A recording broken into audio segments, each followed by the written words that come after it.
గ్యారెంటీగా ఇంజనీర్ అన్న ఎంపీసీ తీసుకుంటే ఇంజనీర్ అవుతారు, బైపీసీ గ్రూప్ తీసుకుంటే డాక్టర్ అవుతారు. అది మాది 100% గ్యారెంటీ అని చెప్పి స్టేజ్ మీద మీ అందరికీ నేను వాగ్దానం చేస్తున్నా. ఎందుకంటే మేము సిబిఎస్ఈ ఇంటర్మీడియట్ అంటే +1 +2 ఎఫిలియేషన్ రావడం జరిగింది. అంతేకాకుండా మన ఇండియాలోనే నెంబర్ 1 అయినటువంటి కెరియర్ పాయింట్ కోటా వాళ్ళతోటి టైఅప్ అయ్యి 9th నుంచి కూడా మరి ఇంజనీరింగ్ నీట్, జేఈ అలాగే ఈ ఐఐటి వీటికి ట్రైనింగ్ ఉండడానికి 9th నుంచి కూడా ట్రైనింగ్ ఉండడానికి వాళ్ళతో టైఅప్ పెట్టుకుని అగ్రిమెంట్ కూడా చేసుకోవడం జరిగింది. అందువల్ల ఇక్కడ చదివిన వాళ్ళు ఎవరైనా సరే గ్యారంటీగా ఇంజనీర్ కానీ డాక్టర్ కానీ అవుతారు. అక్కడితో ఆగిపోవడానికి వీల్లేదు. ఎందుకంటే మేము పిల్లలకి 8th క్లాస్ వరకు కూడా వాళ్ళకి అదర్ యాక్టివిటీస్లో అంటే ఈ రైఫిల్ షూటింగ్ కానివ్వండి, ఆర్చరీ కానివ్వండి, లేదా స్కేటింగ్ కానివ్వండి, లేదా అదర్ యాక్టివిటీస్ కానివ్వండి, పబ్లిక్ రిలేషన్ కానీ ఇట్లన్నింటిలో ట్రైనింగ్ ఇస్తాం. ఎందుకంటే చదివి ఇంజనీర్ డాక్టర్ అయిపోవడం పెద్ద గొప్ప కాదు. ఇవాళ చాలా కార్పొరేట్ కాలేజీల్లో చదువుతున్నారు. వాళ్ళు చదువుకుని బట్టి పెట్టేసి చదివేసి రాసేయటం, తర్వాత కంప్లీట్ చేయటం. వాడికి 100 రూపాయలు ఇచ్చి బజార్కి వెళ్ళి కూరగాయలు కొనుక్కున్నారంటే వాడికి కేజీ ఎలా బేరం ఆడాలి, కేజీ ఎంతకు తీసుకోవాలి, చిల్లర ఎంత వస్తుందో తెలియదు. ఏదో గుడ్డేది అలా చదివేస్తున్నారు, ఇంజనీర్ ఏదో అయిపోతున్నారు. తర్వాత ఏ కార్పొరేట్ దాంట్లోనే ఎక్కడో ఎంఎన్సీ కంపెనీలో జాబ్ వచ్చేస్తే ఏదో గుడ్డిగా అలా బతికేస్తున్నారు తప్ప పబ్లిక్లోకి వచ్చి బతికేటువంటి ఒక స్టేజ్ వాళ్ళకి లేదు. కానీ ఇక్కడ చదివిన ప్రతి వాళ్ళు కూడా ఎడ్యుకేషన్తో పాటు వాళ్ళు పబ్లిక్లో కూడా ఎక్కడికి వెళ్ళినా సరే మన రాజమండ్రి కాలేజీలో చదివామని ఏంటంటే వాళ్ళకి అన్ని రకాలుగాను కూడా మనం ట్రైనప్ చేసి రేపు ఐఏఎస్ ఐపీఎస్ కూడా అంటే ఇంజనీరింగ్ డాక్టర్ అయిపోయిన తర్వాత ఐఏఎస్ ఐపీఎస్ కూడా అవ్వాలని వాళ్ళకి ఆ రకంగా కూడా ట్రైనింగ్ ఇవ్వడం జరుగుతుంది. అందువల్ల ఇక్కడ చదివినటువంటి ప్రతి స్టూడెంట్ని కూడా ఆనిముత్యాలుగా భావించి వాళ్ళకి మంచి స్థానం బట్టి మంచి విద్యార్థులుగా తయారు చేయడం అనేది ఈ స్కూల్ యొక్క లక్ష్యం. ఆ లక్ష్యంతో మేము ఇక్కడ స్కూల్ ఎడ్యుకేషన్ రన్ చేయడం జరుగుతుంది. అలాగే ఇక్కడ ఉన్నటువంటి స్టాఫ్ కానివ్వండి, నాన్ టీచింగ్ స్టాఫ్ కానివ్వండి, అందరూ కూడా మనకి ఒక ఫ్యామిలీ టైప్లోనే ఉంటుంది. ఏదో వాళ్ళ ఎంప్లాయీస్, వాళ్ళ జీతగాళ్ళు, మేమేదో యాజమాన్యం అనే పద్ధతి ఎక్కడ ఉండదు. మన రామారెడ్డి గారు కూడా మాకు మొదటి నుంచి కూడా అడ్వైజర్. అక్కడ కాలేజెస్ కూడా ఆయన చైర్మన్. అక్కడ జూనియర్ డిగ్రీ పీజీ కాలేజ్ టౌన్లో ఉన్నాయి. మా ఎడ్యుకేషన్ ఇన్స్టిట్యూట్స్ అన్నింటిలోనూ కూడా పేరెంట్స్ని కానీ, పిల్లల్ని కానీ, స్టాఫ్ కానీ, నాన్ టీచింగ్ స్టాఫ్ కానీ అందరినీ కూడా ఒక ఫ్యామిలీలా భావించడం జరుగుతుంది. అంతేగాని వాళ్ళు ఏదో ఎవరిని వేరే రకంగా భావించడం జరగదు. మరి ఎవరికి వచ్చి ఏ విధమైనటువంటి ట్రబుల్ వచ్చినా ఏమొచ్చినా కూడా అన్ని రకాలుగాను కూడా మేము సహాయ సహకారాలు అందించడం కూడా జరుగుతుంది. మరి ఈ రకమైనటువంటి కోఆపరేషన్ ఇచ్చి ఈ స్కూల్ని ఈ రేంజ్లోకి తీసుకొచ్చి ఇంత డెవలప్ అవడానికి సహకరించినటువంటి మరి పేరెంట్స్ అందరికీ కూడా హృదయపూర్వకమైనటువంటి ధన్యవాదాలు తెలియజేస్తున్నాను. Thank you very much. Thank you, sir, for your valuable words.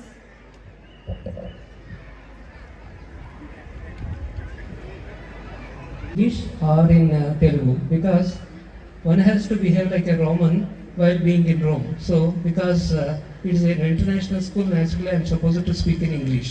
But at the same time, I feel that because so many parents are there who got educated in Telugu medium only like me, and they can be corrected well. The heart-to-heart talk can be only possible with the mother tongue. So naturally, I should be going in a bilingual way. Thanks to Chandrasekhar Garu for paving the way for me. And indeed, I was asking Mrs. Reddy Garu, how many ONGC parents are there? How many other state parents are there? None, he said. And I asked my fellow guest, Aslesh Garu, whether she is going to speak in English or Telugu, and she also said that she would be speaking in Telugu, so I will be shifting to Telugu. Okay. నన్ను ఎప్పుడైనా సరే annual ఫంక్షన్స్కి పిలిచి మంచి motivational speech ఇవ్వాలండి మీరు మా పిల్లలకి అని అంటుంటారు. మీకు మోటివేషనల్ స్పీచ్ కావాలా, లేకపోతే మీ యానివర్సరీకి అటెండెన్స్ కావాలా అని అడుగుతాను. అటెండెన్స్ ఉంటుంది, వస్తారు, మీరు వచ్చి మోటివేషన్ స్పీచ్ ఇస్తారు. మోటివేషన్ స్పీచ్ ఇచ్చే ప్రశ్నే లేదు యానివర్సరీలో. అక్కడ అంతా కూడా పిల్లలు తల్లిదండ్రులు ఫెస్టివల్ మూడ్లో ఉంటారు. వాళ్ళందరూ కూడా ఊరికే తినేవాళ్ళు, పరుగులు ఎత్తేవాళ్ళు, గోల కింద ఉండేవాళ్ళు, మా పిల్లలకి ఎప్పుడు డ్యాన్స్ చేద్దామా అని చూసేవాళ్ళు. వాళ్ళు ఏమంటారండి, మీరు కావాలంటే మోటివేషన్ స్పీచ్ ఒక 1.5 hours or 2 hours వేరే పెట్టండి. సరే రండి అయితేనే వచ్చి దండ ఎంచుకుని ఒక 10 నిమిషాలు మాట్లాడేసి వెళ్ళిపోండి అని అంటారు. ఆ పనికి వస్తుంటాను. కానీ ఇక్కడ ఈ పిల్లల్ని చూసేటప్పటికి చాలా ఆనందంగా ఉంది. ఎందుకంటే ఇంత డిసిప్లిన్డ్గా ఒక కల్చరల్ ఈవెంట్లో ఇంత చక్కగా కూర్చుని ఇంత వింటున్న వాళ్ళు చూస్తుంటే, పైగా ముందు ప్రిన్సిపాల్ గారి మాటలు, మన చైర్మన్ గారి మాటలు విన్న తర్వాత ఎప్పుడు కూడా అనిపిస్తుంటుంది. ఎందుకంటే మళ్ళీ పాత రోజుల్లోకి వెళ్ళిపోతే ఎంత బాగుంటుంది అన్నట్టుగా. మీకు ఒక విషయం చెప్పాలి కదా, మీలో మీరందరూ కూడా 17 ఏళ్ల లోపు వాళ్ళు, అంటే 17 బిలో వాళ్ళు స్టూడెంట్స్. నేను 70లోకి వస్తున్నటువంటి స్టూడెంట్. 17 అంతే. మీరు స్టూడెంట్సే, నేను స్టూడెంటే. అదేలాగా మీరు అనొచ్చు. నేను ఇప్పుడు కూడా ఇంకా చదువుకుంటున్నాను. ఎందుకంటే ఈ మధ్య కోర్స్ పూర్తయింది, ఇంకో కోర్సు సర్టిఫికెట్ కోర్సు లోకి మళ్ళీ ఎంటర్ అయ్యాను. అదేమిటి అని అనొచ్చు. నాకు 69 కంప్లీటెడ్ 70. ఈ చదువుల వ్యవసాయం ఎలా జరుగుతోంది అన్నది కాసేపు మీకు చెప్తాను. అదేవిధంగా ఎడ్యుకేషన్ అనేటటువంటిది, దాని యొక్క వాల్యూ ఏమిటి అనేటటువంటిది కూడా 2 ముక్కలు చెప్పి నేను ముగిస్తాను. మీరు ఇక్కడ దగ్గరలో ఊళ్ళో కేశవరం, సంపత్ నగరం, అలాగే మీలో కొంతమంది అనపర్తి వాళ్ళు కూడా ఉండే ఉంటారు. నేను కూడా అనపర్తి వాడిని. అనపర్తి వాడిని కాకపోతే పుట్టడం రాజమండ్రి హాస్పిటల్లో పుట్టినప్పటికీ కూడా అనపర్తిలోనే పెరిగిన వాడిని. ఎప్పుడు కూడా మనకి పిల్లలప్పటి నుంచి కూడా ఏదో ఒక ఎయిమ్ ఉండాలి. అంటే పెద్ద అయ్యాక ఏమవ్వాలి అనేటటువంటిది అయితే పిల్లలకు వాళ్ళకి పుట్టుకు రావాలి. లేకపోతే తల్లిదండ్రులు వాళ్ళకి కొంచెం కలిగింపచేయాలి. చిన్నప్పుడు నన్ను 3-4 ఏళ్ల పిల్లాడిగా ఉండేటప్పుడు, ఒరే పెద్ద అయ్యాక నువ్వేమవుతావురా అని అడిగేవారు. నాకు ఆ చిన్న వయసులో అలాగా ప్రపంచాన్ని చూస్తూ, ప్రపంచంలో అత్యంత మోస్ట్ పవర్ఫుల్ మ్యాన్ అవ్వాలి, అందరూ కూడా నన్ను గౌరవించాలి, అందరూ కూడా నన్ను మెచ్చుకోవాలి అనేటటువంటి పరిస్థితి ఆ కాలంలో ఆ సంకల్పం. అప్పుడు నేను వెతకడం మొదలుపెట్టాను. అంటే ఎవరైతే అత్యంత మోస్ట్ పవర్ఫుల్ పర్సన్ అని చెప్పేసి అనపర్తిలో ఆ కాలంలో ఒక వ్యక్తిని చూశాను నేను. ఒక బడ్డీ కొట్టు దగ్గరకు అతను వచ్చి ఒక ఎరడన అరటిపండ్లు ఇవ్వాయి, అరటిపండ్లు కొట్టించాడు. ఓ సోడా కొట్టువాయి, సోడా కొట్టించాడు.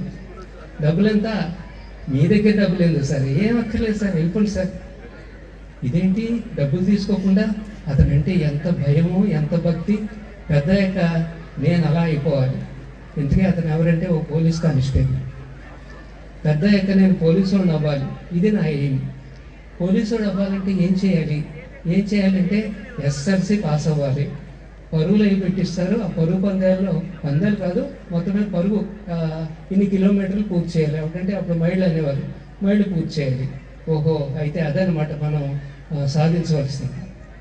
ఇంకా కొన్నాళ్ళు అయ్యేటప్పటికి నన్ను 7.5 సంవత్సరాల వయసులోనే ఇంటూ ఫస్ట్ ఫారం పరీక్షని 6th ఎంట్రన్స్ రాయించేస్తే పాస్ అయిపోయాను. 7.5 సంవత్సరాల వయసులోనే 6వ క్లాస్లో చేరిపోయాను. అందుకనే నేను నా ఆధార్ కార్డు వయసు అయితే నాకు మామూలు వయసు కంటే 2.5 సంవత్సరాలు ఎక్కువ ఉంటుంది. అక్కడ చదువుకునే రోజుల్లో అక్కడ వ్యాపారాలు చేసేవాళ్ళు వ్యాగన్లు అవి కూడా నార్త్కి పంపిస్తుండేవారు. హిందీలో ఉత్తరాలు వస్తుండేవి. ఆ ఉత్తరాలు పట్టుకుని లక్షాధికారులు, తేతల అప్పారెడ్డి గారు, తేతల రామారెడ్డి గారు, ఇలాంటి గొప్ప గొప్ప లక్షాధికారులు వాళ్ళు వచ్చి హిందీ మాస్టర్ దగ్గరికి వచ్చి ఏది రాశారండి అంటే వ్యాగన్కి 300 రూపాయలు అంటే 300 అయితే కిట్టదండి, ఈ విధంగా లెటర్స్ రాయించుకుని వెళ్ళేవారు. అప్పుడు నాకు అర్థమైంది, పోలీసు వాడి కంటే కూడా ఇంకా గొప్పవాడు ఒకడు ఉన్నాడు. అతనే హిందీ పండిట్, మహామేధావి అనమాట. అందరూ కూడా చేతులు పట్టు నిలబడతారు. కాబట్టి నేను హిందీ పండిట్ని అయిపోవాలి. గోల్ మారిపోయింది. ఆ తర్వాత నేను ఎస్ఎల్సీలోకి వచ్చేటప్పటికి, ఎస్ఎల్సీ పేరు మీకు తెలియదు, 11th క్లాస్ అనమాట. ఎస్ఎస్ఎల్సీలో ఉండగా అప్పుడు మా క్లాస్మేట్ ఒకడు నన్ను అన్నాడు, ఒరే మీ అన్నయ్య డాక్టర్ అవుతున్నాడా మా అన్నయ్య ఎంబీబీఎస్ చదువుతున్నాడు. అయితే మరి నువ్వు మీ అన్నయ్య దగ్గర కాంపౌండర్ అయిపోతావా? నాకు కొంచెం ఏదో చూపు అన్నట్టు అయింది. కాంపౌండర్ అంటే అదేదో లోకోని కాదు, కానీ వీడు అలా ఏళకోళంగా అన్నాడని. నేను డాక్టర్ అయిపోవాలి అంతే. డాక్టర్ అయిపోవాలి అనేటప్పటికి బైపీసీలో చేరాలి. పీయూసీలో బైపీసీలో చేరడం జరిగింది. చేరితే నేను చాలా బాగా చదివాను, నాకు మంచి మార్కులు వచ్చినాయి అనుకున్నా. ఆ కాలంలో 71% రావడం అంటే మంచి మార్కుల కిందే లెక్క.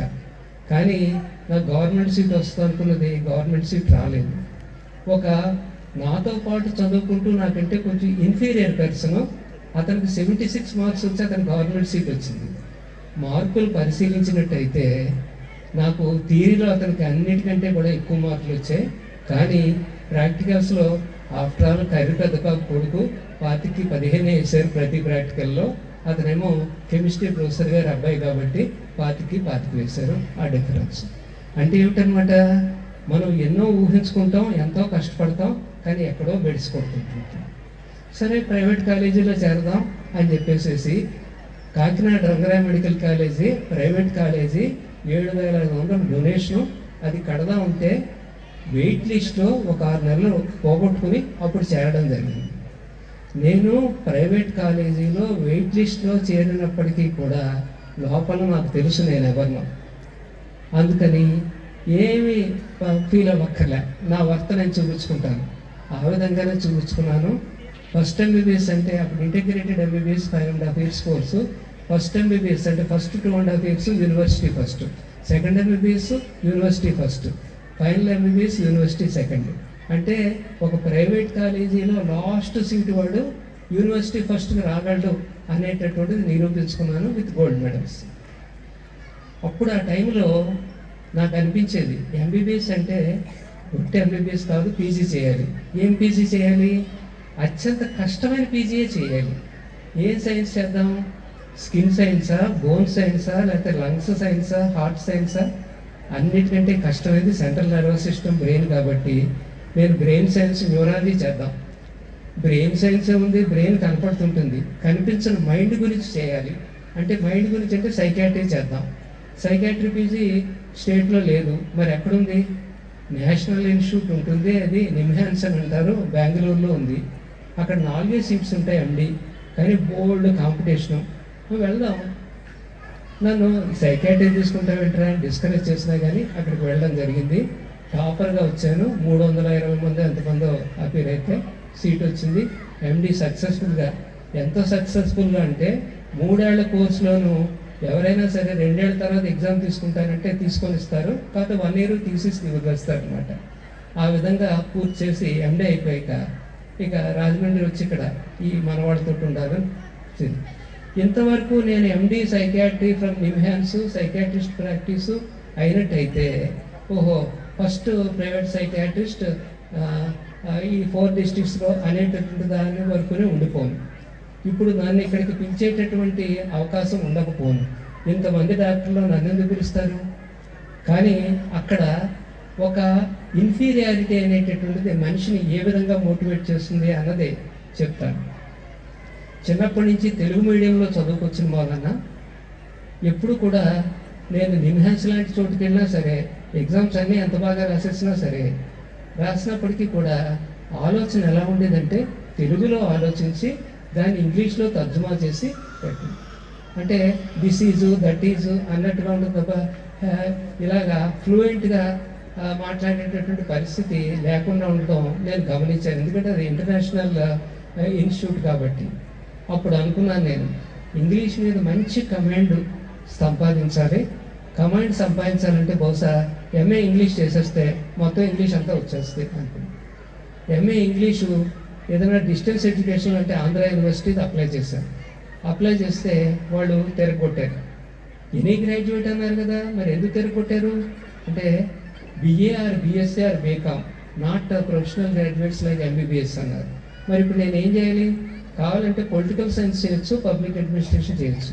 అది చేశాక ఎంఏ ఇంగ్లీష్ చేసుకోవచ్చు. సరే అయితే ఆ సీట్ ఇవ్వండి. డేట్ దాటిపోయింది కదా, ఇంక ఇవ్వలేము. మరి ఎక్కడన్నా చేసిరానా? సరే చేసిరా. మధురై కామరాజ్ యూనివర్సిటీలో ఎంఏ పొలిటికల్ సైన్స్ చేసి మళ్ళీ ఇక్కడికి వచ్చాను.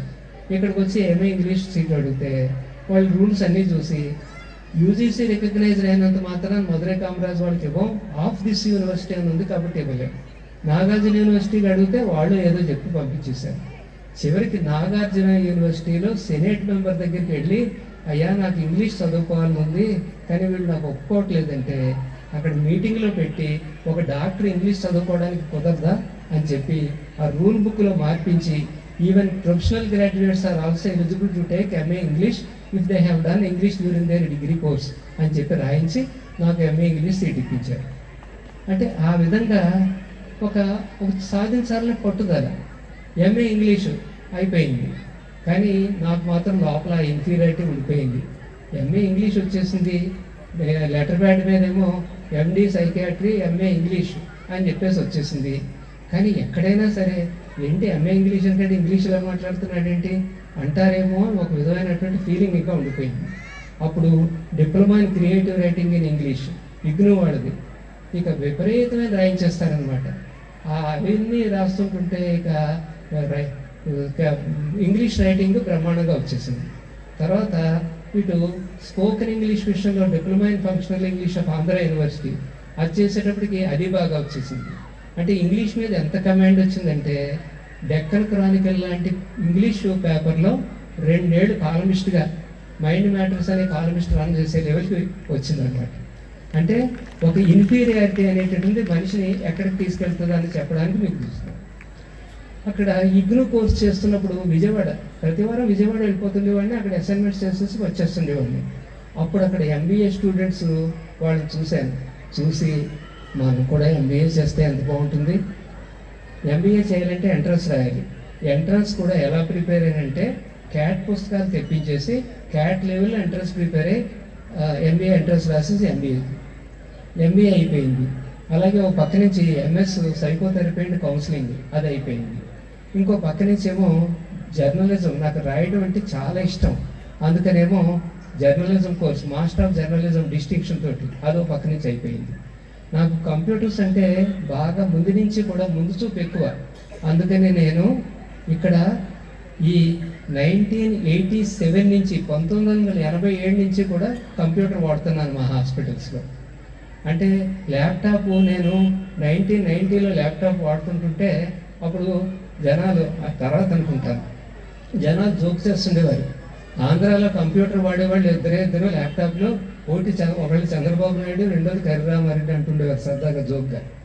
అంటే ఆ విధంగా కంప్యూటర్స్ మీద ఉండే ఇంట్రెస్ట్ తోటి అలా అప్పుడు కంప్యూటర్ కోర్స్ ఎందుకు చేయకూడదు, కంప్యూటర్ కోర్స్ అంటే ఎంసీఏ చేయాలి, ఎంసీఏ చేయాలంటే నేను బైపీసీ వాడిని, మరి ఎంపీసీ ఉంటే కానీ ఒప్పుకోరు. అలాంటి పరిస్థితుల్లో సెర్చ్ చేయగా నాకు ఒకటి దొరికింది దారి. మెడ్రాస్ యూనివర్సిటీ వాళ్ళది even maths during the degree course eligible అన్నట్టుగా అనేటప్పటికీ నేను ఎంబీఏలో బిజినెస్ మ్యాథ్స్ చేశాను, స్టాటిస్టిక్స్ చేశాను, క్వాంటిటేటివ్ మెథడ్స్ అని చెప్పి అప్లికేషన్ పెట్టేటప్పటికి వాళ్ళు యాక్సెప్ట్ చేస్తే ఎంసీఏలో సీట్ వచ్చేసింది. కానీ ఆ పుస్తకాలు చూస్తుంటుంటే తల తిరిగిపోయింది నాకు.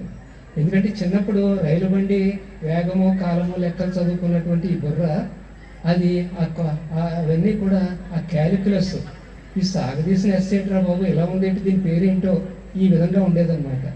అప్పుడు నేను చేసిన పని ఏమిటంటే 7వ క్లాస్ లెక్కలు, 8వ క్లాస్ లెక్కలు, 9వ క్లాసు, 10వ క్లాసు, ఇంటర్మీడియట్ వారానికి ఒక పుస్తకం చొప్పున చదువుకుంటా. వీక్యూబ్ మాస్టర్ అని ఉండేవారు, ఆయన ఫోన్ చేసి డౌట్లు అడుగుతా లెక్కల మీద మాస్టరీ చేశాను. చేసిన తర్వాత ఎంసీఏ అంతా కూడా అయిపోయింది, డిస్టింక్షన్తో పాస్ అయింది. అప్పుడు నాకు అర్థమైంది ఏమని, ఒక డాక్టర్ కంప్యూటర్ ఇంజనీర్ అయిపోయాడు అని చెప్పేసి. ఎంసీఏ అంటే చిన్న కంప్యూటర్ ఇంజనీరు, ఎంటెక్ చేస్తే పెద్ద కంప్యూటర్ ఇంజనీర్ కదా అని చెప్పేసి ఎంసీఏ క్వాలిఫికేషన్తో ఎంటెక్ చేశాను. ఎంటెక్ కూడా డిస్టింక్షన్తో పాస్ అయ్యాను. ఇప్పుడు ఇలా జరుగుతుండగా ఓసారి ఒక మీటింగ్లో లా కాలేజీ మేడము, ఏంటంటే డాక్టర్ గారు అక్కడ ఏదో చదువుకుంటున్నారు ఏంటంటే, మీటింగ్ ఇంకా స్టార్ట్ అవ్వలేదు కదండి, ఎంటెక్ ఎగ్జామ్స్ చదువుకుంటున్నాను. అన్ని కోర్సులు చేస్తారు మా లా చదవగానే. అంటే మరి నేను లా సెట్ రాయలేదండి. పర్లేదు మేనేజ్మెంట్ కోటాలో సీటు ఇస్తాను. అప్పుడు అక్టోబర్ 30th ఎంటర్ అయ్యాను. జనవరి 1st వీక్లో ఎగ్జామ్స్. అక్కడ లా కాలేజీ ఒకసారి వచ్చి నాకు సెమిస్టర్కి 5 సబ్జెక్టులు ఉంటాయి, 3 పాస్ అయితే నెక్స్ట్ సెమిస్టర్కి వెళ్ళిపోవచ్చు, 3 రాయండి అన్నారు. 3 రాయడం ఎందుకు, 5 రాస్తాను.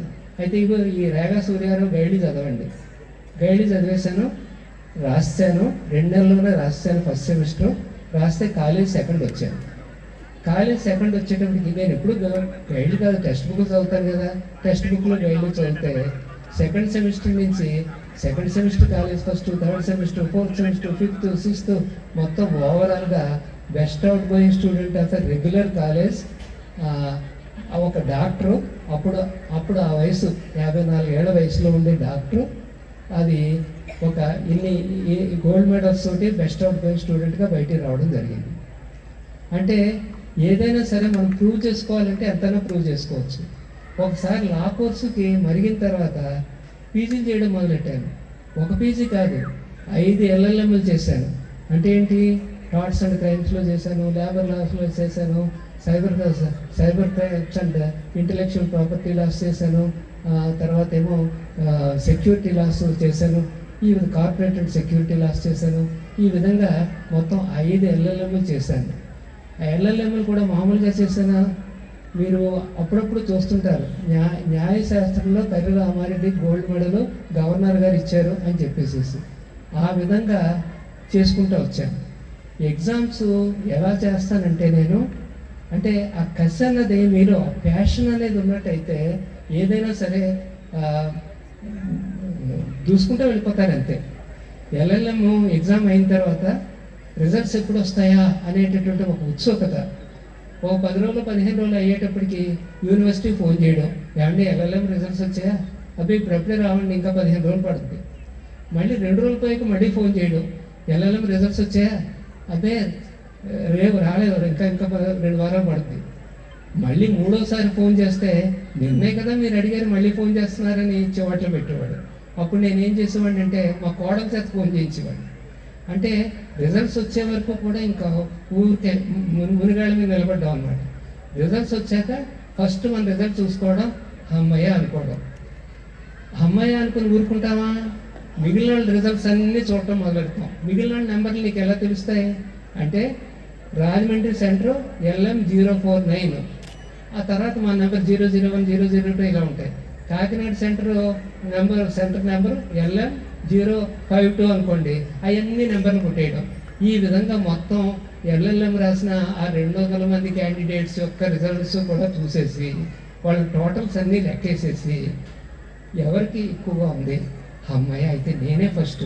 సెకండ్ ఎవరున్నారు, కాకినాడలో ఒక అమ్మాయి ఉంది, ఆ అమ్మాయికి నాకు ఎంత తేడా, 20 మార్కులు తేడా ఫస్ట్ ఇయర్లో.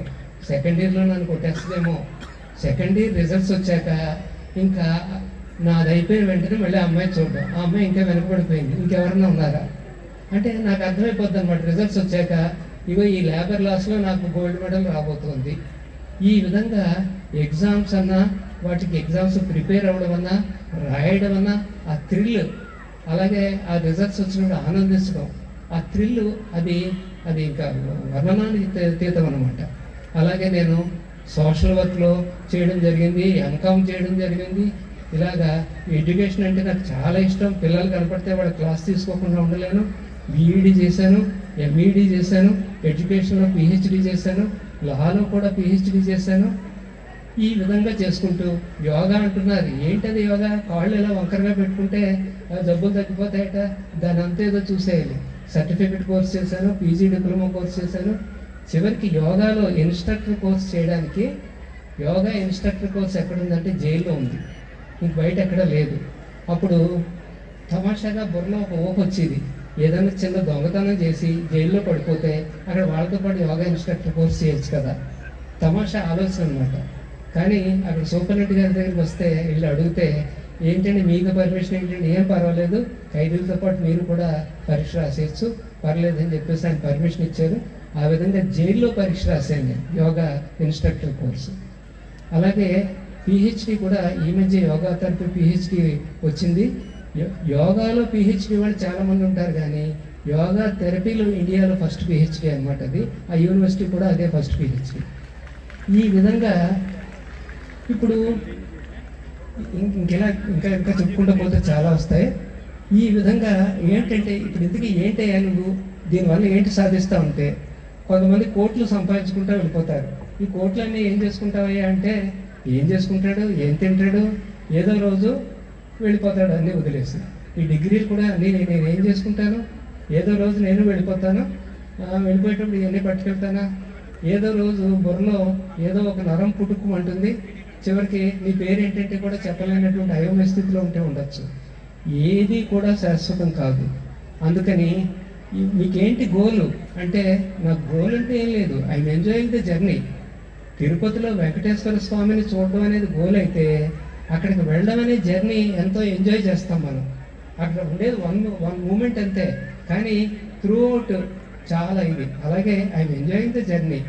అందుకని అందరికీ నేను చెప్పేది ఏంటంటే, మీరు చాలామంది అంటుంటారు, నాకు లెటర్స్ వస్తుంటాయి, మెయిల్స్ వస్తుంటాయి, మా పిల్లాడు బీటెక్ చేసేసి రిలాక్స్ అయిపోతుంటే చూడరా పెద్ద వయసు ఆయన ఇప్పుడు కూడా పరీక్షలు రాస్తున్నాడు అని చెప్పేసి అంటే సిగ్గుపడి తను మళ్ళీ ఇలా చేయడం మొదలెట్టాడు. నాతో పాటు నేను పరీక్ష హాల్లో కూర్చుంటే ఓ 40 ఏళ్ళైనా ఒక 35 ఏళ్ళైనా వచ్చి మిమ్మల్ని చూశానండి ఇన్స్పిరేషను, నేను ఇగో ఎంఎస్సీ కట్టాను అని చెప్పి చాలు. మనం చేస్తున్నటువంటి ఒక ప్రయత్నం మిగిలిన వాళ్ళందరికీ కూడా ఒక ఇన్స్పిరేషన్ కింద ఉంటే చాలు.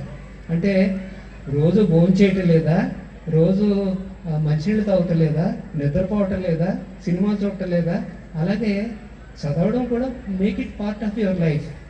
అలాగే ఫెయిల్యూర్కి ఏది కూడా లొంగక్కర్లేదు. ఇంకా అంటే చెప్పాలంటే ప్రతి కోర్సులో కూడా ఎన్ని అడ్డంకిలో నేను ఫేస్ చేసినాయి. బీఈడీ చేద్దామంటే నీకు BA BSc BCom లేవు, నీకు బీఈడీ ఇవ్వం. నాకు బోర్డు పీజీలు ఉన్నాయి, ఒక ఎంఏ ఇంగ్లీష్ తీసుకోండి, MCAలో కంప్యూటర్ సైన్స్ తీసుకోండి, ఇలా సోషాలజీ తీసుకోండి, ఇలా ఇన్ని తీసుకుంటే కూడా ఒక BAతో సమానం కాదా అని చెప్పి అడిగితే మాకేం తెలియదు. చివరికి హయ్యర్ ఎడ్యుకేషన్ సెక్రటరీ క్రిస్టఫర్ గారిని ఆయనకి లెటర్ రాస్తే ఆయన వెంటనే ఇమీడియట్గా రెస్పాన్స్ ఇచ్చారు. సోషల్ వర్క్లో సోషల్ స్టడీస్లో బీఈడీ ఇవ్వండి అని. హాల్ టికెట్ రాలేదు. హాల్ టికెట్ రాకపోతే ఎంటెక్లో ఆ రోజు పరీక్ష డమ్మీగా రాయించి పంపించారు, కానీ వాళ్ళు యాక్సెప్ట్ చేయలేదు. అన్నీ కలిపి ఒకసారి రాయాల్సి వచ్చింది ఒకసారి. అలాగే యోగా థెరపీ PhDకి ఎంట్రన్స్కి వెళ్తే టాపర్గా వచ్చాను నేను. టాపర్గా వస్తే ఇంటర్వ్యూలో నాకు ఇచ్చేస్తారు PhD సీట్ అనుకున్నాను. అక్కడ బెంగళూరులో నీ వయసు ఎంత అన్నారు, చెప్పాను. ఇప్పుడు ఈ వయసులో నీకు PhD ఎందుకు అన్నారు. అంటే లేదండి నాకు చదువు అంటే ఇంట్రెస్ట్, నిన్నే MCom పరీక్ష రాసి వచ్చాను, ఏం చేసుకుంటావా ఈ MCom ఇవన్నీ అని అడిగారు. అంటే నాకు సరదా అండి అన్నాను.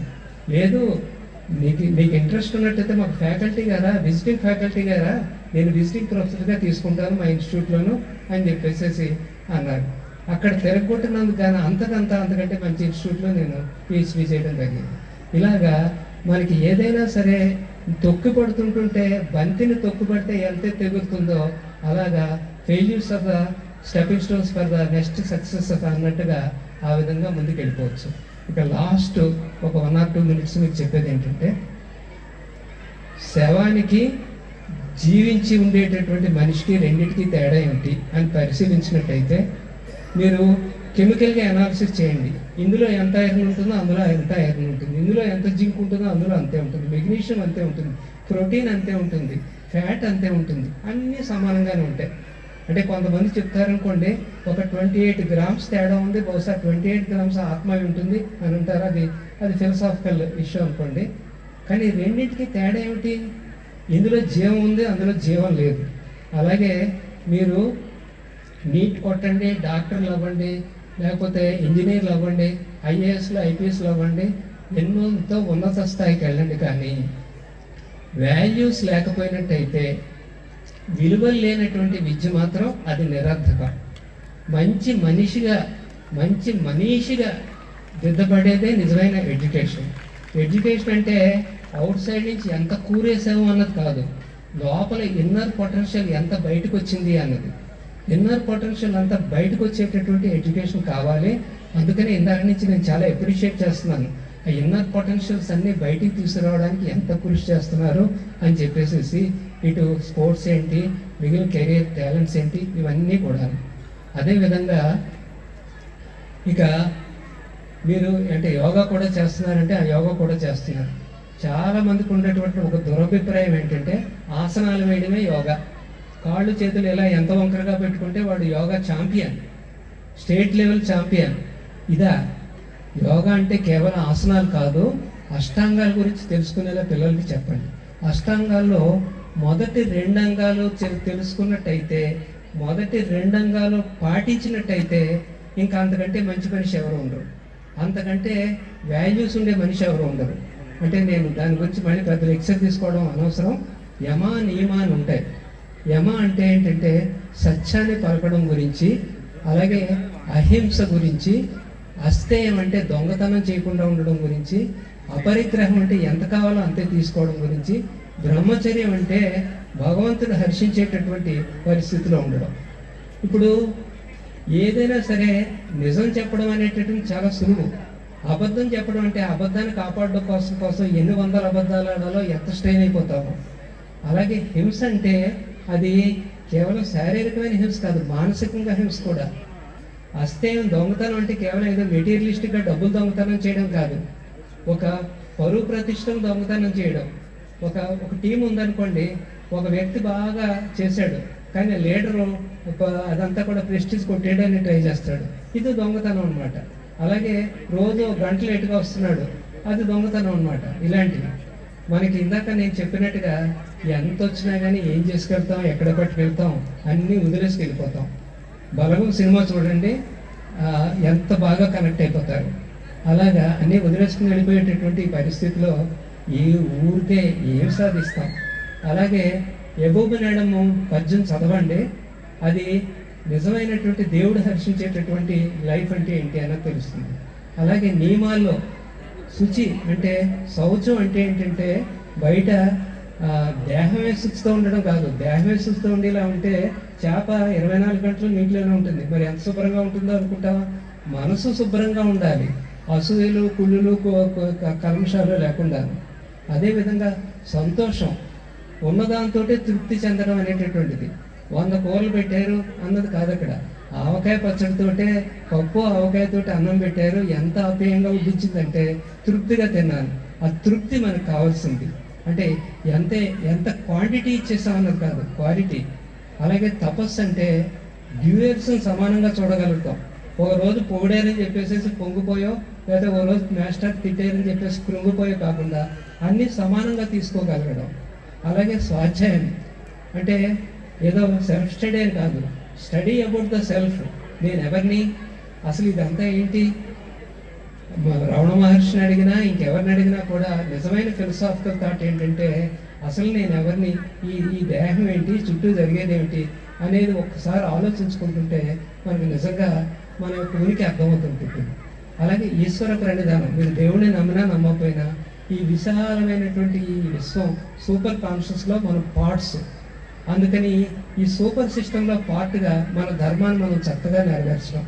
అంతే, తెడ్డు ధర్మాన్ని తెడ్డు నెరవేర్చాలి తప్ప తెడ్డు నేనే మాస్టర్ అని చెప్పేసి అది ఓవర్ యాక్షన్ చేయకూడదు. ఈ విధమైనటువంటి ఇవి మనం ప్రతిరోజు కూడా ఈరోజు యమ నియమాల్లో ఈ 10 ఎన్ని పాటించామో ఎన్ని పాటించలేదు అని చూసుకుంటా ఉన్నట్టయితే నిజంగా గొప్ప గొప్ప మనుషులు తయారవుతారు. వివేకానందులు లాంటి వాళ్ళు తయారవుతారు. అంటే ఒక పక్క నుంచి మంచి అడ్మినిస్ట్రేటర్స్ తయారవుతారు, రెండో పక్క నుంచి ఒక ఫిలసాఫికల్ టచ్ కూడా వస్తుంది. మరి మంచి స్కూల్లో ఉన్నారు, మంచి అడ్మినిస్ట్రేటర్స్, మంచి టీచర్స్, మీరందరూ మంచి పేరెంట్స్, మీకు అందరికీ కూడా మంచి జరుగుతుంది. మీ అందరికీ కూడా all the best. Thank you. Thank you, sir, for your inspiring words. రాజుకి 7 కొడుకులు ఎంతమందికి తెలుసు? తెలుసు ఇంకొంత వచ్చింది. ఆ 7 కొడుకులు ఎక్కడికి వెళ్ళారు? వేటకు వెళ్ళారు. Very good parents. వేటకు వెళ్ళి ఏం చేశారు? 7 చేపలను తీసుకొచ్చారు. 7 చేపల్ని ఏం చేశారు? ఎండలో పెట్టారు. ఇంకొంచెం గట్టిగా వస్తే వాయిస్ మీనింగ్ బాగా అర్థమవుతుంది. ఎండలో పెట్టిన చేపలకి ఏమైనాయి? ఒక చేప ఎండలేదు. చేప ఎందుకు ఎండలేదు? ఏమడ్డొచ్చిందండి? గడ్డిమేటు అడ్డొచ్చింది. గడ్డిమేటు ఎందుకు అడ్డొచ్చావు? ఆవు నన్ను మేయలేదు. ఆవు ఎందుకు మేయలేదు? అయిపోయారు. నేనే క్వశ్చన్స్ అడగను, ఇందులో లాజిక్ ఏం లేదు. పర్వాలేదు, ఓపెన్ గా ఆన్సర్ చేయొచ్చు. ఆవు ఆవు ఎందుకు మేయలేదు? పాలేరు నన్ను వెప్పలేదు. పాలేరు పాలేరు ఎందుకు వెప్పలేదు? అవ్వ బువ్వ పెట్టలేదు. అవ్వ అవ్వ బువ్వ ఎందుకు పెట్టలేదు? పిల్లోడు ఏడుస్తున్నాడు. పిల్లోడు పిల్లోడు ఎందుకు ఏడుస్తున్నాడు? ఇది బాగా తెలుసు అందరికి. చీమ కుట్టింది. చీమ చీమ ఎందుకు కుట్టావు? నా బంగారు పుట్టలో వేలు పెడితే కుట్టనా? చాలా మందికి తెలుసు, కానీ ఇప్పుడు ఏం లాస్ట్ లో ట్విస్ట్ పెడతారు, ఎందుకు కమిట్ అయి చెప్పడం అని చెప్పి సైలెంట్ గా ఉన్నారు. మనందరికీ కథ ఇక్కడ వరకు తెలుసు. ఇక్కడ వరకు మనందరికీ కథ తెలుసు. మనం ఇక్కడ పెద్ద ఆర్టిస్ట్ లో ఫీల్ అవుతాం. ఎలా ఫీల్ అవుతాము?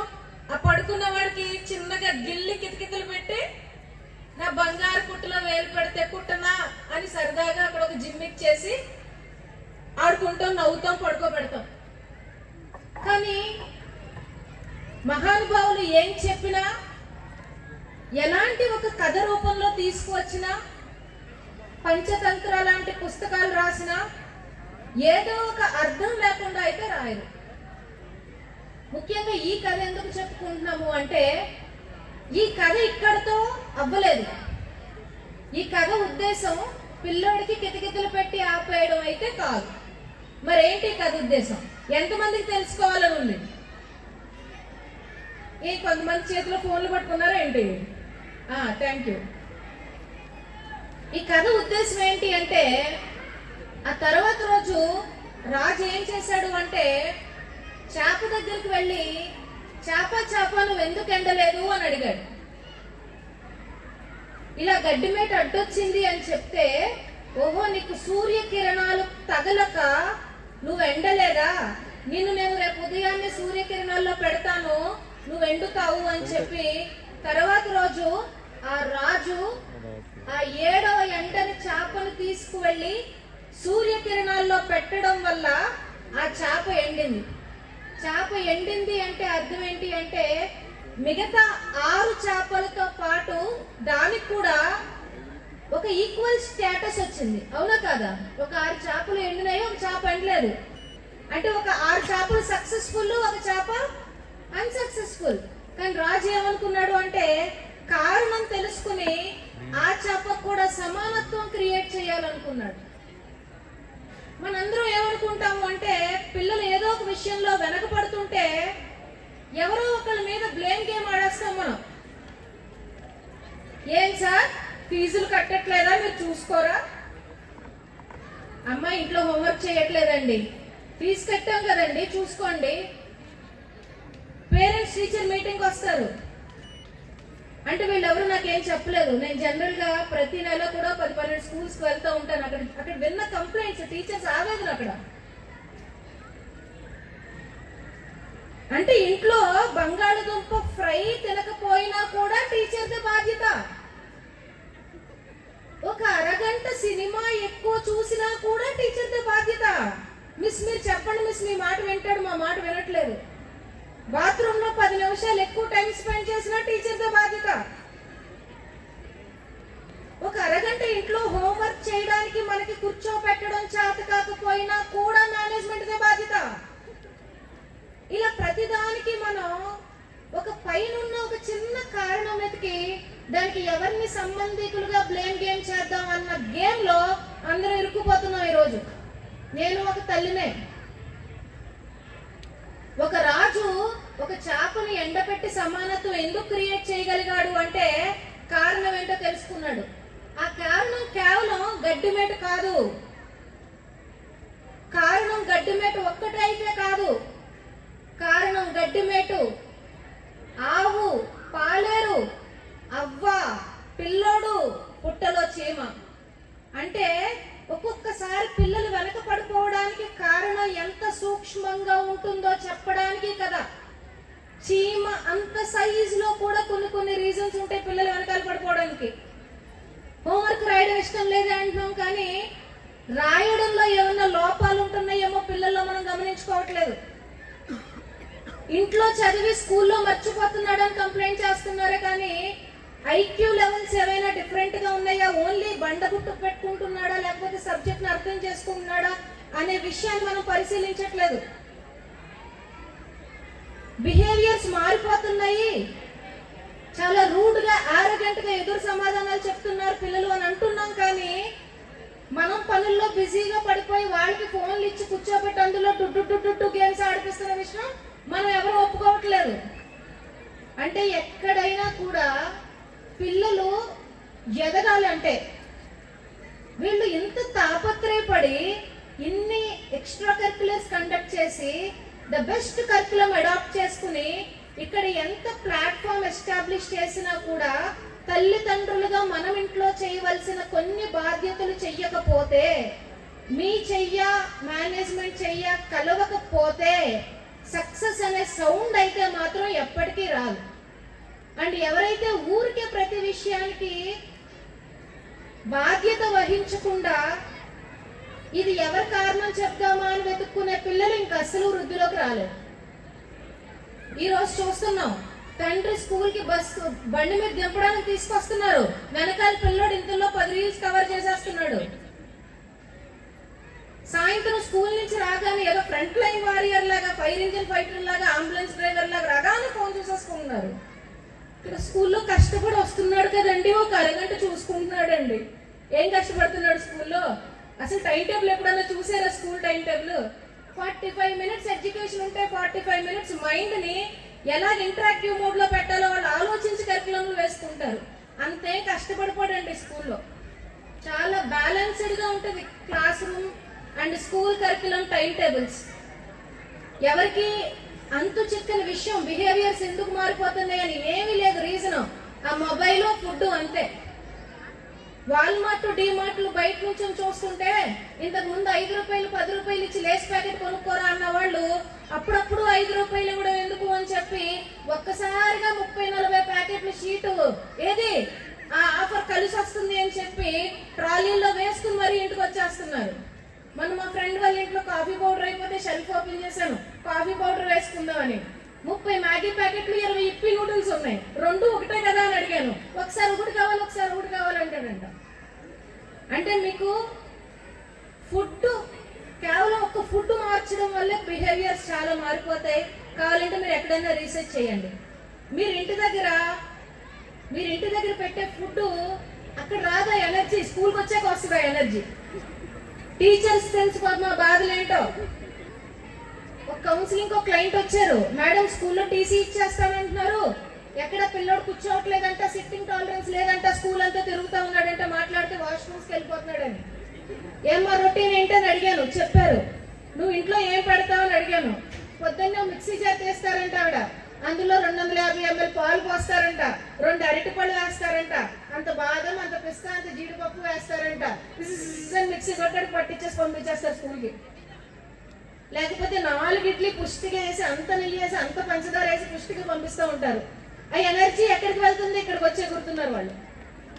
లేకపోతే ఫుల్లీ ప్యాకెట్ ఫుడ్ ఇచ్చేస్తున్నారు, లేకపోతే కంప్లీట్ గా న్యూట్రిషన్ మిస్ చేసేస్తున్నారు. అంటే పిల్లలు ఎక్కడైనా ఒక చిన్న పొరపాట్లు చేస్తున్నా వెనకబడి ఉన్నా కూడా చిన్న లాజిక్ గమనించండి. నేను పెట్టే ఫుడ్ ఎనర్జీ రూపంలో కన్వర్ట్ అయ్యి ఆ యాక్టివిటీకి సరిపోతుందా, లేకపోతే మరీ ఎక్కువైపోతుందా, లేకపోతే అసలు సరిపోవట్లేదా? ఆ ఒక్క చిన్న ఈక్వేషన్ అర్థం చేసుకున్న పేరెంట్స్ ప్రాబ్లమ్స్ ఉండవు. అన్నిటికి రాజు మహేంద్రి అని ఇంటర్నేషనల్ స్కూల్ పేరు వైపు చేయి చూపించరు. అంటే ఫస్ట్ మన ఇంట్లో కరెక్షన్ చేసుకున్న వాళ్ళం అవుతాం. ఫోన్స్ అరగంటే కదా, ఫోన్స్ గంటే కదా అని ఇస్తున్నాం. మనం ఊరికే రూమ్ లో ఒక గదిలో నుంచి ఒక గదిలోకి వెళ్ళినట్టు ఉండదు ఫోన్తో బిహేవియర్. మైండ్ స్విచ్ అవ్వడానికి చాలా టైం పట్టేస్తుంది. చిన్నపిల్లల వరకు ఎందుకు, పెద్దవాళ్ళం మనమే 7-10కి సరదాగా ఫోన్ చూద్దామని రీల్స్ ఓపెన్ చేస్తున్నాం. ఒకసారి మళ్ళీ టైం చూసుకుంటే 10:45 అయిపోతుంది. ఏం చేసేవారా అంటే ఏమో తెలియదు. పెద్దవాళ్ళ పరిస్థితి ఇలా ఉంది. మరి అసలు కంట్రోల్ సెల్ఫ్ రెగ్యులేషన్ లేని పిల్లల పరిస్థితి ఎలా ఉంటుంది? రాత్రంతా మీరేమో ఫోన్లు టీవీలు స్క్రీన్స్ ఇచ్చేసి రేపు పొద్దున్న లేచి స్కూల్కి వెళ్ళిపో స్విచ్ అయిపో అంటే ఆ బుర్ర అంత స్పీడ్గా స్విచ్ అవ్వదు.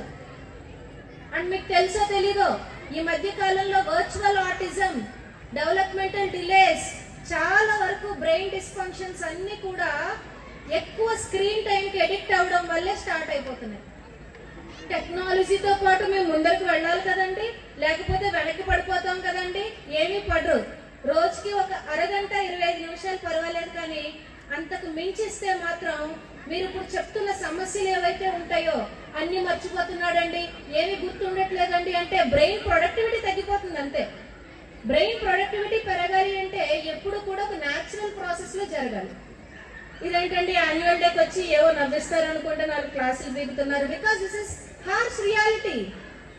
ఇప్పుడు ఫుడ్ అండ్ స్క్రీన్ టైం పిల్లల విషయంలో పేరెంట్స్ కేర్ తీసుకోకపోతే రేపొద్దున మనం వాళ్ళు ఉండాలనుకున్న స్థితుల్లో అయితే చూడలేం. అండ్ ఇంకొక చిన్న లాస్ట్ పాయింట్ ఏంటి అంటే, మన పేరెంట్స్ ఎవరైతే ఉన్నారో అప్పటికి ఇప్పటికి ఏం మారింది? 3వ తరం కదా మనం ఇప్పుడు. అమ్మాళ్ళు ఫస్ట్, మనం సెకండ్, థర్డ్ మన పిల్లలు. అప్పటికి ఇప్పటికి ఏం మారింది? అప్పటికి ఇప్పటికి ఏం మారిందండి? ఫోనా? ఇంకేం మారింది? ఏం మారింది వాడు? టీవీయా? అరే నువ్వు చెప్పక అమ్మాయిని చెప్పలేరా? ఇంకేం మారింది? ఏంటండి? వాట్సాప్ యాప్స్ కదండి. అప్పటికి ఇప్పటికి ఏం మారింది పిల్లల విషయంలో? చిన్న కోరిలేషన్ చెప్పనా? చిన్న కోరిలేషన్ చెప్తాను చూడండి. మన అమ్మ వాళ్ళకి సంబంధాలు చూసినప్పుడు వాళ్ళ తల్లిదండ్రులు ఎవరిని చూపిస్తే వాళ్ళని చాలా బుద్ధిగా, అంటే ఆ జీలకర్ర బెల్లం పెట్టుకునేటప్పుడు తెర తీస్తే తప్ప ఒకళ్ళ మొక్కలు ఒకళ్ళు చూసుకునేవారు కాదంట. సరే అలాగైనా జరిగింది పెళ్ళి, ఇప్పుడు ఎందుకులే అంటారు అవన్నీ. మేడం ఇక్కడ అన్నారు. అంటే అప్పుడు ఒక డివోషన్ ఉండేది. అంటే వాళ్ళ పేరెంట్స్ కూర్చుని ఉంటే వాళ్ళు కనీసం వెళ్ళడానికి భయపడేవారు. అంత గౌరవం, అంత భక్తితో ఉండేవారు మన పేరెంట్స్. దాన్ని మనం ఒక డివోషన్ కింద ట్రీట్ చేసేవాళ్ళం. మన ఏజ్ వచ్చింది, మనకి చాలా విషయాలు నచ్చకపోయినా కూడా అప్పుడు వరకు తల్లిదండ్రులను కన్విన్స్ చేసి మనం లాస్ట్ మినిట్లో అమ్మ కొంచెం డల్గా ఉండి, అదేంట్రా అలా అంటావు, నాన్నగారు ఎంత కష్టపడ్డారు అనేటప్పటికి ఒక చిన్న ఎమోషన్ వచ్చేసేది మనకి. లేకపోతే అమ్మ ఇప్పుడు పెళ్లి చేసుకోండి అంటున్నావు, నాన్నగారు పరువేమవుతుంది అనేటప్పటికి చాలా మందికి నచ్చకపోయినా చేసుకున్నారు అనుకోండి. లాస్ట్లో ఒక్కొక్క ఎమోషన్ మిక్స్ అయిపోయేది మనకి. మన జనరేషన్ అంతా కూడా ఇష్టం ఉన్నా ఇష్టం లేకపోయినా ఒక ఎమోషనల్ స్టేట్లో పేరెంట్స్ గౌరవం ఇచ్చేవాళ్ళు. ఫస్ట్ జనరేషన్ అందరికీ భక్తితో గౌరవం ఇచ్చేవారు. సెకండ్ జనరేషన్ అంతా కూడా ఒక ఎమోషన్తో గౌరవం ఇచ్చేవారు. Devotion, emotion. ఇక మన పిల్లకాయలు ఇచ్చారు. వీళ్ళ విషయంలో ఏం జరుగుతుంది? ఇన్ఫర్మేషన్. అరే పొద్దున్న 8 గంటలకు గుడికి వెళ్ళాలిరా, వై? అరే నువ్వు పొద్దున్నే 7ంటికి సూర్యకిరణాల దగ్గర కూర్చోవాలిరా, వై? నల్లబట్టలు వేసుకోకరా శనివారం రోజు, వై? అమ్మమ్మ తాతగారి దగ్గరికి వెళ్ళి ఒకసారి పలకరించి రారా, వై? సాయంత్రం పడుకునే ముందు కనీసం 1 గంట హోంవర్క్ చేసి పడుకోవాలిరా, వై? అంత రూడ్గా అరగంటగా మాట్లాడకరా, మంచిది కాదురా, వై? అంటే ప్రతి దానికి కూడా వీళ్ళకి నాలెడ్జ్ ఎక్కువైపోయి, ఇన్ఫర్మేషన్ ఎక్కువైపోయి, మన దగ్గర ఒక లాజికల్ ఆన్సర్ ఉంటే తప్ప వీళ్ళు మన మాట వినట్లేదు. అవునా కాదా? చాలా మంది పేరెంట్స్, ఇక్కడ ఎంతమంది ఎడ్యుకేటెడ్ పేరెంట్స్ ఉన్నా వీళ్ళ హైపర్ యాక్టివిటీ బుర్రలకి మనం ఒక్కొక్క ప్లేస్ లో ఆన్సర్ చెప్పలేకపోతున్నాం. రోడ్ కమ్ రైల్వే బ్రిడ్జ్ మీద వెళ్తుంటే కింద ఒక ప్లాట్ఫామ్ నడుస్తుంటే పైన ఒక ప్లాట్ఫామ్ నడుస్తుంటే మనం అది గ్రేటెస్ట్ వండర్ ఇన్ ఏషియా మనం మురిసిపోతాం. వీడికి 34 డౌట్లు వచ్చేస్తున్నాయి ఈ ఎండ్ నుంచి ఆ ఎండ్కి వెళ్ళేటప్పటికి. చెప్పాలనుకున్నా కూడా కొన్ని చెప్పలేని పరిస్థితుల్లో మనం ఉన్నాం. వద్దనుకున్నా కూడా ఎక్కువ ఇన్ఫర్మేషన్ తీసేసుకునే పరిస్థితుల్లో వాళ్ళు వెళ్ళిపోయారు. మరి సొల్యూషన్ ఏంటి? ప్రాబ్లమ్స్ బాగానే మాట్లాడుకుంటున్నాం, మరి సొల్యూషన్ ఏంటి అంటే, ఏ తల్లిదండ్రులు పిల్లలతో అయితే ఈ ఇన్ఫర్మేషన్ ఏజ్ లో టైం అండ్ కమ్యూనికేషన్ ఇస్తారో ఆ పిల్లల యొక్క భవిష్యత్తు బాగుంటుంది. టైం అండ్ కమ్యూనికేషన్ అంటే పిల్లోడిని హాల్లో కూర్చోబెట్టుకుని మీరు 3 రకాల కిచెన్ లో వంటలు చేసుకుంటూ, నేను హౌస్ వైఫ్ రండి, నేను 24 గంటలు పిల్లోడితోనే ఉంటానండి, దట్ ఈస్ నాట్ టైం. ఈ మధ్య ఒక ఫ్యాషన్ అయిపోయింది, శుక్రవారం సాయంత్రం ట్రైన్ టికెట్లు తీసేసుకుంటున్నారు. వివిధ గుళ్ళకని, అక్కడికని, ఇక్కడికని, టూరిస్ట్ ప్లేసులకని, రెస్టారెంట్లకని. ఎందుకండి అంత ఆవలు పడిపోతున్నారు అంటే, మీ ఫ్యామిలీతో టైం స్పెండ్ చేయాలండి. అంటే వాడెవడికో ట్యాక్స్ కట్టి ట్రైన్ టికెట్లు తీసుకుని, ఎక్కడో టూరిస్ట్ టికెట్ తీసుకుని ఓ 100 మందిని తోసుకుంటూ వెళితేనే మనం అసలు అక్కడ టైం స్పెండ్ చేయడం అనేది జరుగుతుందా? అసలు టైం అండ్ కమ్యూనికేషన్ అనే పదాన్ని కూడా ఈరోజు తల్లిదండ్రులు అర్థం చేసుకోవాల్సిన అవసరం ఎంతైనా ఉంది. టైం అంటే మీరు నలుగురు కూర్చుని మనస్ఫూర్తిగా మాట్లాడుకుని ఒకరి జీవితాల్లో ఒకళ్ళు ఏం జరుగుతున్నాయో తెలుసుకున్నప్పుడే టైం అలొకేట్ చేయడం, కమ్యూనికేషన్ లో ఉండడం. ఆయన వస్తారు, అందరూ పడుకునే టైంకి ఆ రాజు వస్తారు. ఆ రాజులు ఎవరు? మన తండ్రులు. నేను చాలా బిజీ అండి అంటారు. ఈ లోపు 10 కంప్లైంట్లు వచ్చేస్తే స్కూల్ నుంచి, తల్లికి ఎప్పుడు ఇంటికి వస్తారా, ఫ్రస్ట్రేషన్ తీర్చేసుకుందామా అని ఉంటది. ఒక్కసారి వెళ్ళి వంటగదిలో గిన్నెలు చొట్టాలు చూస్తే అర్థమవుతాయి, బాత్రూమ్ డోర్లు చూస్తే అర్థమవుతాయి. ఎంత లూజ్ అయిపోతున్నాయో ఆ తల్లికి అంత కోపం ఉన్నట్టు. ఆ time and communication, family time పెట్టుకోకపోతే పిల్లల్లో బిహేవియరల్ ఇష్యూస్ ఏం మనం కంట్రోల్ చేయలేం. లెర్నింగ్ అనేది ప్రాపర్ గా జరగదు. ఎక్కడైనా కూడా వాళ్ళకి ఇబ్బందులు ఉంటే మనకి తెలియకుండా మనం అందరి మీద కూడా బ్లేమ్ గేమ్ చేసేస్తాం.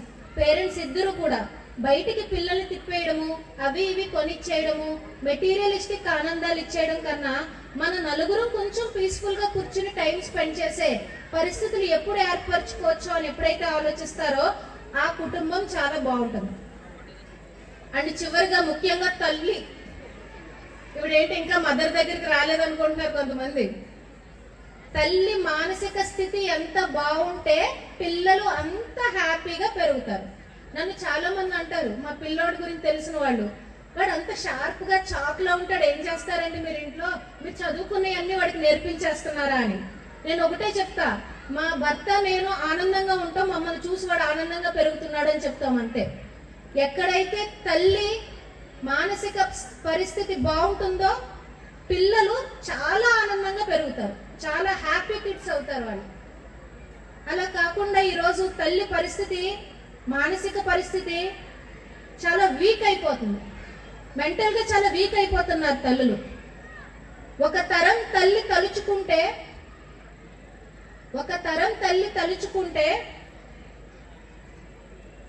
నా కొడుకు విదేశీయుల దగ్గర హుకుం అవ్వకూడదు అని తలుచుకుందంటండి. ఒక తరం తల్లి తిరిగేసరికి భారతదేశం నుంచి బ్రిటిష్ వాళ్ళని తరిమి కొట్టాడు ఛత్రపతి శివాజీ. ఒక తరం తల్లి అనుకుందంట, నాలాగా నా కూతురు వంటింట్లో పడి ఏడవకూడదు అని. ఒక తరం తిరిగేసరికి హైటెక్ సిటీ గచ్చిబౌలి అంతా కూడా లేడీసే సాఫ్ట్వేర్ ఇంజనీర్లు. ఒక తరం తల్లి అనుకుందంట, నా కొడుకు విదేశాల్లో సెటిల్ అవ్వాలని. వెళ్ళి వీధికి చూడండి, పల్లెటూరుల్లో వీధికి ఇద్దరున్నారు అమెరికాలో సెటిల్ అయిన వాళ్ళు. ఒక తరం తల్లి అనుకుందంట, నాలాగా నా కూతురు వంటింట్లో ఇబ్బందులు పడకూడదు అని. ప్రతి ఒక్కళ్ళింట్లో గ్రైండర్లు, మిక్సీలు, ఫ్రిడ్జ్లు, డిష్ వాషర్లు కూడా. ఒక తరం తల్లి అనుకుందంట, నా కూతురు అద్దె కొంపల్లోనూ అటు ఇటు అందరింటి దగ్గర తిరగకూడదు అని చెప్పి. ఒక తరం తిరిగేసరికి ప్రతి ఒక్కళ్ళు డబుల్ బెడ్రూమ్లు, ట్రిపుల్ బెడ్రూమ్లు, విల్లాలకి వెళ్ళిపోయారు. ఒక తరం తలుచుకుంటేనే భారతదేశపు భవిష్యత్తు మారుతుంది. ఆ తరం తల్లి ఎలా అయితే పిల్లలు ఉండాలనుకుంటారో వాళ్ళ భవిష్యత్తు డిసైడ్ అవుతుంది. 6th క్లాస్లో ఎన్ని మార్కులు వచ్చినాయి, 9th క్లాస్లో ఎన్ని మార్కులు వచ్చినాయి కాదు. 20 సంవత్సరాలు వచ్చేటప్పటికి, 25 సంవత్సరాలు వచ్చేటప్పటికి నా కొడుకు ఎలా ఉండబోతున్నాడు, నా కూతురు ఎలా ఉండాలని మీరు అనుకుంటున్నారు, దాన్ని బట్టి వాళ్ళ యొక్క భవిష్యత్తు ఉంటుంది. కానీ ప్రోగ్రెస్ రిపోర్ట్ లో మీరు పెట్టేసే సిగ్నేచర్ వల్ల వాళ్ళేమి పెద్ద సూపర్ స్టార్లు అయిపోరు. ఈ రోజు నేను పట్టుమని 10 మందిని లేపి 25 సంవత్సరాలు వచ్చేటప్పటికి మీ అమ్మాయి అబ్బాయి ఎలా ఉండాలనుకుంటున్నారో మీకు మైండ్ లో పిక్చర్ ఉందా అండి అని అడిగితే చెప్పలేను. ఎక్కడో 10 మంది చెప్పగలరేమో. ఎందుకు అంటే ఎప్పుడైతే ఒక 25 సంవత్సరాలకి మన పిల్లలు ఎలా ఉండాలని మనం ఊహించుకుంటామో అలాంటి విలువలతో కూడిన ఫ్యామిలీ కల్చర్ మన ఇంట్లో డెవలప్ చేసుకోగలుగుతాం. అంతేకాని ఇవాళ రేపు 10th క్లాస్ ఇంటర్మీడియట్ వరకు అని ఆలోచించుకుంటే అకాడమిక్ గోల్స్ ఎస్టాబ్లిష్ చేసుకోగలం, కానీ పిల్లల్లో వాల్యూస్ అయితే మనం ఇన్కల్కేట్ చేయలేం. 25 సంవత్సరాలు వచ్చేటప్పటికి నీ కొడుకు లీడర్ అవ్వాలా, 25 సంవత్సరాలు వచ్చేటప్పటికి నీ కొడుకు ఒక 10 మందికి ఆదర్శం అవ్వాలా, 25 సంవత్సరాలు వచ్చేటప్పటికి నీ కూతురు ఫినాన్షియల్ గా ఇండిపెండెంట్ అయ్యి అన్ని చోట్ల కూడా చక్కబెట్టుకుని లీడర్ గా నిలబడాలా అనే ఆలోచన శక్తి పిల్లల్ని పెంచే విధానం మారుస్తుంది. అలా మార్చుకుంటారు. దేశానికి ఉపయోగపడేలాగా మన పిల్లలందరినీ తయారు చేయాలి అనే సదుద్దేశంతోనే మీరు నాకు చూస్తున్న వీడియోలన్నిటిల్లో కూడా నేను ఎప్పుడు కూడా తల్లి యొక్క మానసిక స్థితి నుండే ఎందుకు మొదలు పెడతాను అంటే దేశ భవిష్యత్తు మాతృమూర్తి చేతిలోనే ఉంది. ఇది కనుక మీరు నమ్మగలిగితే ఈ వాటి నుంచి కూడా హ్యాపీగా ఉండండి. పిల్లలు భవిష్యత్తులో ఎలా ఉండాలనుకుంటున్నారో మీ మానసిక స్థితిని బట్టి అది డిపెండ్ అవుతుందని ఆలోచించండి. ప్రతిదీ కూడా స్కూల్స్ మీద బ్లేమ్ గేమ్ ఆడకుండా ఒక తల్లి తండ్రిగా మనం ఇంట్లో ఎలాంటి బాధ్యత వహిస్తే పిల్లలకు ఆల్రౌండ్ డెవలప్మెంట్ ఉంటుందో కూడా ఆలోచించవలసిన అవసరం ఎంతైనా ఉంది. ఇలాంటి సమయాల్లో మనము ఎక్కువసేపు తీసుకోలేము. కాబట్టి పిల్లలకు సంబంధించిన పేరెంటింగ్ విషయాల గురించి నేను 2 పుస్తకాలు రాశాను. బాల్య శోభ 1, బాల్య శోభ 2 2 సిరీస్ రాశాను. 1 అమెజాన్ లో ఉంది ఆల్రెడీ, బాల్య శోభ 1. బాల్య శోభ 2 ఈ సంక్రాంతికి రిలీజ్ కాబోతుంది. ఈ 1 చదివిన పేరెంట్స్ ఇంకా టాపిక్స్ కావాలన్నారని చెప్పి రాయడం జరిగింది. అలాగే అమెజాన్ లో best selling Telugu parenting book కూడా ఇది. ఎవరికైనా కూడా పేరెంటింగ్ లో చిన్న చిన్న విషయాల మీద డౌట్స్ ఉన్నా, పిల్లల్లో ఎలాంటి బిహేవియరల్ ఇష్యూస్ మీరు అర్థం చేసుకోవాలనుకున్నా, ముఖ్యంగా ఆడపిల్లల తల్లిదండ్రులు ఇంకొంచెం జాగ్రత్తలు ఎలా తీసుకోవాలని తెలుసుకోవాలనుకున్నా ఈ బుక్స్ తీసుకోండి. అలాగే జనవరి 1 నుంచి అన్ని ఛానల్స్ కి తిరగడం మానేసి, అన్ని ఊర్లు వెళ్ళడం మానేసి, గూగుల్ మ్యాప్ నొక్కితే 2023లో 160 సిటీస్ తిరిగినట్టు చూపిస్తుంది నాకు. 160 సిటీస్ అంటే ఇంచుమించుగా ఈ సంవత్సరం ఎక్స్క్లూజివ్ గా నేను 56 to 60 స్కూల్ విజిట్స్ చేయడం జరిగింది. కేవలం మేనేజ్మెంట్స్ యొక్క ఉద్దేశం పేరెంట్స్ మైండ్ సెట్ ని కొంచెం కాంప్లికేటెడ్ గా తయారైపోతుంది అని చాలా వరకు సెషన్స్ పెట్టించుకున్నారు. కాబట్టి ఎవరికైనా కూడా ఎలాంటి డౌట్స్ ఉన్నా కూడా నా సోషల్ మీడియా ప్లాట్ఫామ్స్ లో I'm from Rajamahendri international school అని మీ మెసేజ్ లో పిల్లోడి యొక్క విషయం కానీ పిల్ల యొక్క విషయం కానీ మీరు తెలుసుకోవాల్సిన సందేహాలు ఏమైనా కూడా 24 గంటల లోపు నేను రిప్లై ఇస్తాను. అది సొల్యూషన్సా లేకపోతే ఏంటా అనేది పక్కకు పెడితే పిల్లల విషయంలో మాకు కూడా ఒక మంచి మెంటార్ ఉన్నారనే మానసిక భరోసా మీ అందరికీ కలిగే ఒక ప్లాట్ఫామ్ అది. అండ్ మ్యాక్సిమం అందరూ కూడా ఎలాంటి విషయాలు ఉన్నా కూడా ఒకళ్ళతో ఒకళ్ళు ఓపెన్ అయి మాట్లాడుకోవడం వల్ల కూడా చాలా వరకు సొల్యూషన్స్ మీకు వస్తాయి. Thank you for giving me this opportunity. So thank you for making me to interact with wonderful parents today. Thank you.